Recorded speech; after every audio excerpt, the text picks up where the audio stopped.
তো গাইস, প্রথমে ভিডিওটি দেখি, তারপর পাবলিকের করা ফানি কমেন্টগুলো পড়ি। মনে মনে এই জীবনে চেয়েছি যারে, এতদিন পরে আমি পেয়েছি তারে। আজ একটা বিরাট ফাটাফাটি হইব।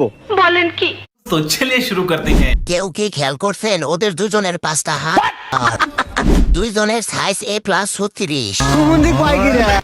এত বড় কেরে, এত ঠাসা দিস না, বেলুন কিন্তু ফেটে যাবে। আমি যদি মাঝখানে থাকতে পারতাম তাহলে ভালো হতো। আমি তো ভাবতাছি কোনটা জানি ফেটে যায়। কারেন্টের ভোল্টেজ ঠিক আছে কিনা চেক করা হচ্ছে। ডিডিতে সংঘর্ষণের ফলে আমি আহত। ক্যামেরাম্যানকে আমি কিছু বকশিস দিতে চাই। ওদেরকে থামতে বলে, না হলে ভূমিকম্প হবে এখানে।